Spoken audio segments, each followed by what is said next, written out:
Hey everyone, welcome to Recycling. I'm Theia Friestedt with Volume Fit. And I'm Beth York with ZwiftWatch.tv. We come to you each week and we talk about cycling and fitness and training, and we share our perspectives. And we also hope that you'll share your perspectives with us. That's right. We would love to hear what you want us to cover in future episodes. So leave your comments below and we'll take those into account for next time. Yes, and this week, today, as a matter of fact, marks the final day for Zwift Academy. So this is pretty exciting. The interwebs have been abuzz with everything Zwift Academy. Yes, and for those of you not familiar with Zwift Academy, it is a talent identification program that culminates with the award of a pro contract.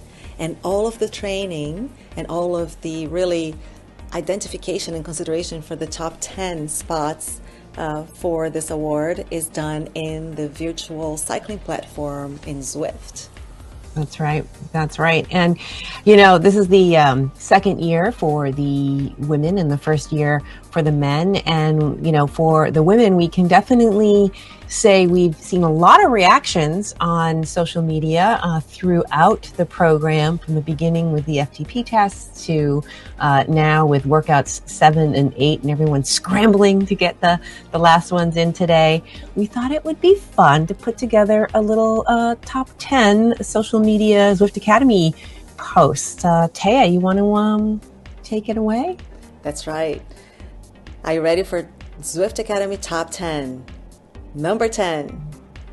What is that pink triangle next to the riders' names?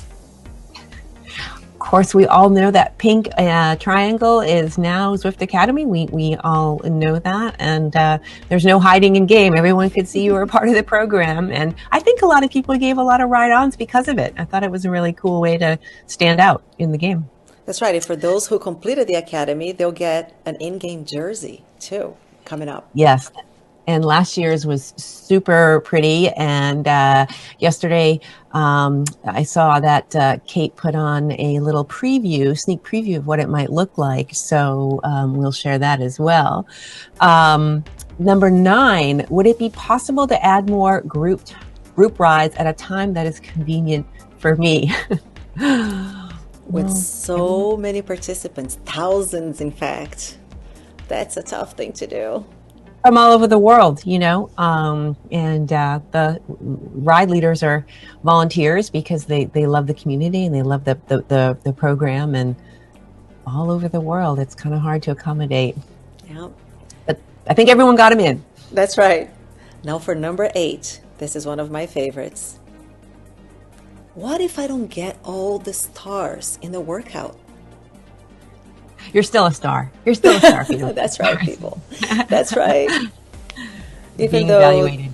And if you think about it, if you might not get a star not for not reaching the numbers, but also if you go above the prescribed power for a given workout. So I don't think the stars are really that important.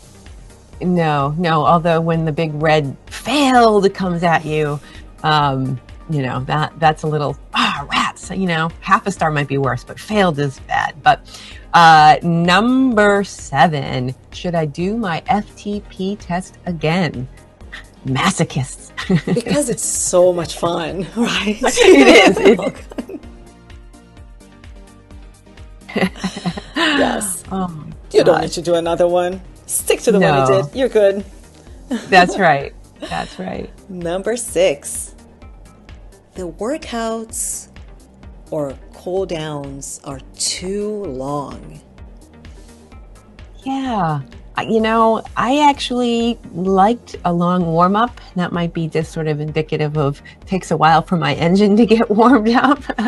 But yeah, there was a lot about those being too long. And I think people just want to kind of like, they got the heavy work done and they wanted to bail on the cool down. Yes, it's like, I'm done. Some of them took the workout to be an hour and a half to sometimes an hour and 45 in length. And a lot of people were crunched for time. So that was something that people were talking about quite a bit. That's right. And number 5, this one's one of my favorites. I have no aspirations for going pro, but blank. You know, and then blank. Fill in the blank. That's right. Number 4. That was a big one too. Yes. I had Oh a my God. problem with erg mode. Yes. Who didn't? Who didn't?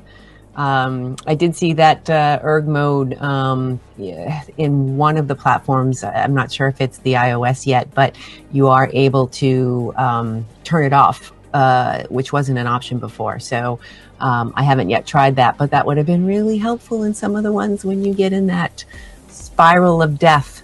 Yes, yes, especially if you're doing sprints. Don't use ergs for Oh, sprints. God, it's hard. Number 3, I survived workout number 5. That was such a hard workout. Oh No my one should feel God. bad about not getting all the stars on that one. It was Thank really you. hard. Thank you, because I didn't. Number 2, workout number 8 was so easy compared to number 7. That is so true, but that just gives you a sense of how hard all of these got, because a lot of people aren't really too thrilled with the critical power test. Maybe I should take that one again. I know, right? Oh my gosh. At least And it was 3 minutes, so it was quick.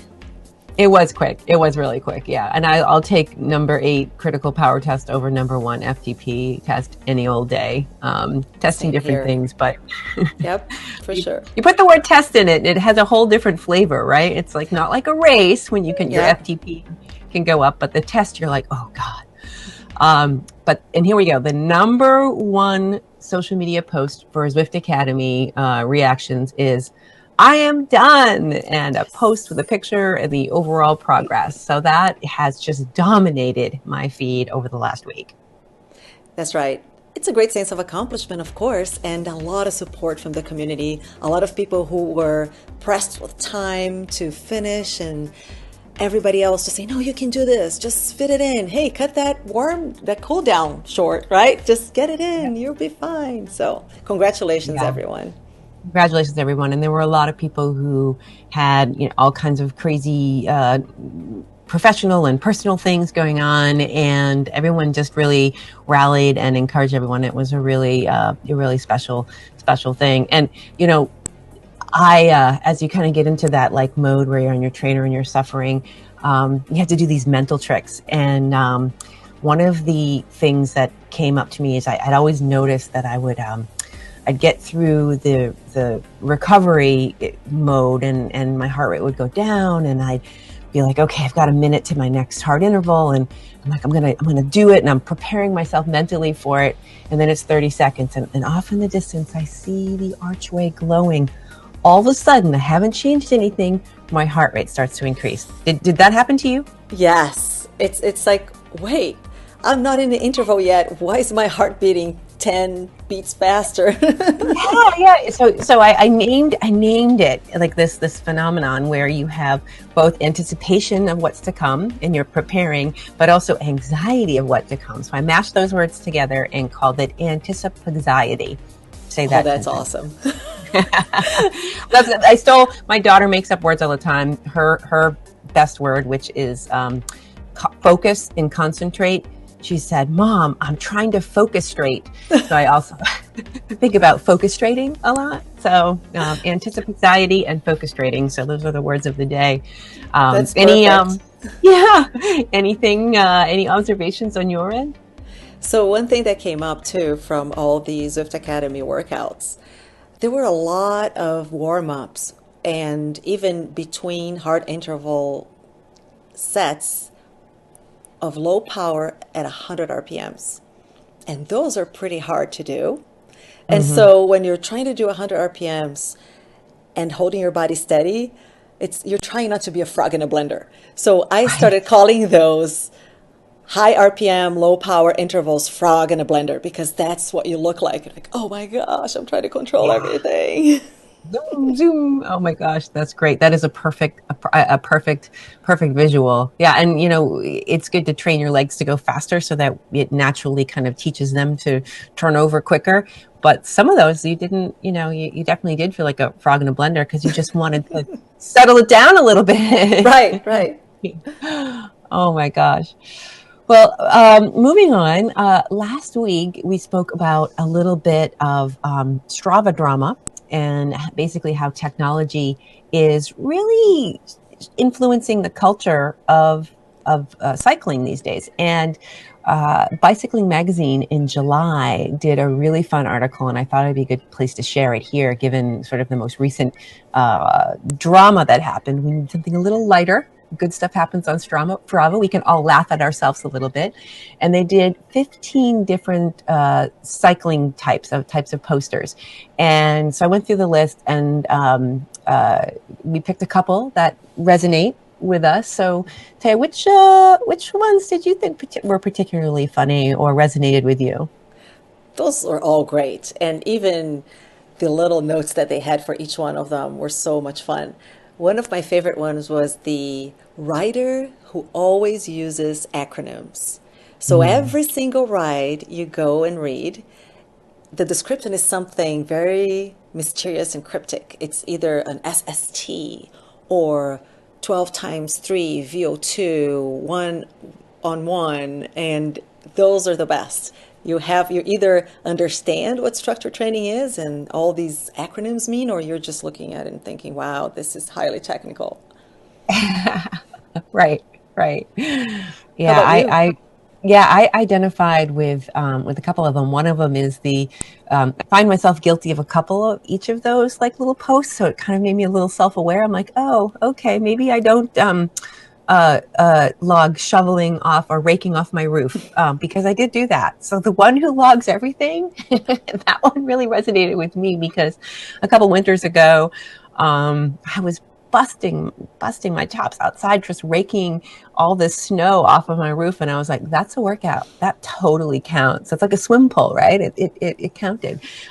So the one who logs everything, that sort of resonated with me. And the 24/7 athlete, also 24/7 triathlete, also resonated with me because I have a lot of friends in my feed who pop up and they do a run in the morning, crack of dawn, and then they go swim at night. And so that one really, I got a chuckle out of that. Legs feel good after a 10K. Hope the pool is quiet later. I'm like, I know that guy. One after the next, they don't ever get tired. No, no, it's really One good. that I think was funny too was the humble bragger. So this is a Yes, rider who posts easy ride or easy spin before work, and you look at the numbers, and it's some 65-mile ride at 100 stress points, 90%, and 500 watts. And that's an right. easy ride. Right. We're like, maybe not so Yeah, much. Maybe not much. What was also interesting to note was that the Zwifter made made the that's list. right. That's right. You got to have And the Zwifter there. that's right. And we have plenty of our friends that have that in, and people who might not be as familiar with Zwift or like Watopia, or I didn't know Taya was in London. So, That's right. Or how does she ride above water in Watopia? yeah, How does yeah, that right. work? Exactly. The map sometimes crack me up. Now they have the little Zwift tag, which is great. It's good branding for Zwift, but so it's all fun stuff. Um, so coming up this weekend actually is Kona. And I don't know if you know anyone, Taya, who happens to be racing, but I know a lot of long distance triathletes that I swim with, and I chase their feet in the pool. And one of my swim buddies is racing Kona, so wishing Kim good luck. She worked her tail off to qualify and go there, so she'll be racing. So good luck to all of the athletes who might be participating in Kona. A couple other things coming up, Taya, Yes, in so game. Team Worlds, we mentioned that in our last episode. That is coming up November 25th. It should be a ton of fun. Big event in Zwift, lots of teams organized. There was the endurance lab from Team ODZ to prepare for Team Worlds on that. And actually, there's something new coming up. I'll be starting a ladies endurance lab through Team ODZ as well.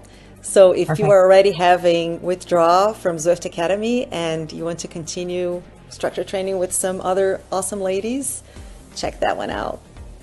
That's awesome. I bet you're going to have a great turnout just with, all of these motivated women sort of hungry for continued structured workout. So that's great. Hats off to you and to ODZ for putting those endurance labs together. I think it's a great thing. And then there's another event happening October 20th and 21st, which is a 24-hour team cycling, and they're 24-hour chain gang Zwift. We'll put the link down below, but Andy Jackson, the world cycling endurance time trialist champion, is putting together a fundraiser. I think it's cystic fibrosis, but we'll put the link down below. So if you can join him for part of it or put together a team of 1 to 4 people, they're also collecting donations and Zwifting for a good cause. So you should check those links out. Excellent. So that wraps up for this week's episode. Thank you for joining us. We'll talk to you next time. See you next time.